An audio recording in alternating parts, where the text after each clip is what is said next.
Today we're taking a look at the rarest and most valuable halfpenny.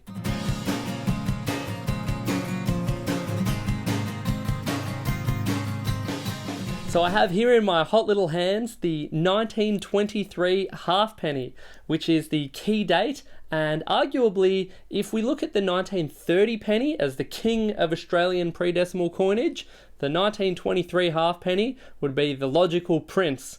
Let's take a look. The 1923 halfpenny represents a fascinating piece of Australian numismatic history. Originally there were over 1 million halfpennies requested for production by the Sydney Mint. Now, it wasn't until many decades after the fact that it became apparent that all of those coins that were produced in 1923 were actually dated 1922. So the iconic 1923 halfpenny that we know and love today was actually produced at the Melbourne Mint. A common characteristic that you'll see in a 1923 halfpenny is the presence of die cracks. So that is the appearance of little lines, and generally on a 1923 halfpenny they'll be around the legend, so the letters around the border of the coin, and you'll see little lines that connect some of the letters.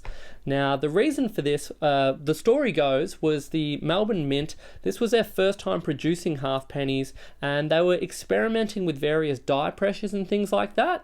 So as a result, you see some interesting strike qualities in the 1923 halfpenny. As I mentioned earlier, the 1923 halfpenny, given its title, or affectionately referred to as the Prince of Predecimal Coins, the price is reflected in that as well. So whereas a 1930 penny, you start out around about that $10,000 range, and the sky's the limit from there. It can get up over $100,000.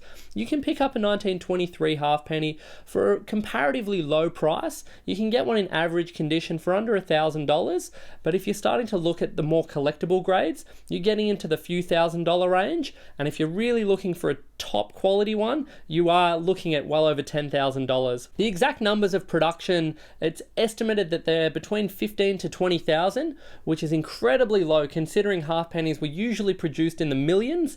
Having a mintage this low led to it being the logical key date in the halfpenny series, and it's very highly sought after. So if you see a halfpenny collection put together in an album, more often than not you'll see a gap with a 1923 date. Often people will put a 1924 or a 1922 flipped around, so you'll just see the King George V obverse in the album, just so it looks complete, but it's often missing that key date. So taking a look at the design of the coin, we'll start with the obverse. We have the iconic portrait of King George V.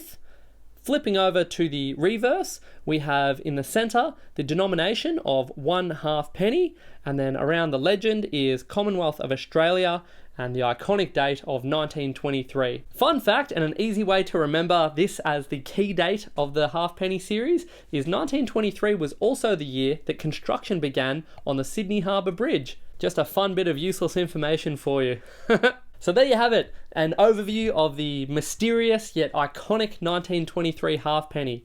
So original, just to summarize, the original mintage was expected to be well over 1 million, and that was produced by the Sydney Mint. Turns out that was actually 1922 dated coins they were producing, and it was only down here in Melbourne that the iconic halfpenny was struck, and it's estimated that there were between 15 and 20,000 of these, which makes for an incredible rarity and a fascinating story. If you've enjoyed this video, please give it a like. If you enjoy learning about Australian coins and collecting in general, please consider subscribing to the channel, and I look forward to bringing you along for the journey in future videos. Thanks a lot for watching.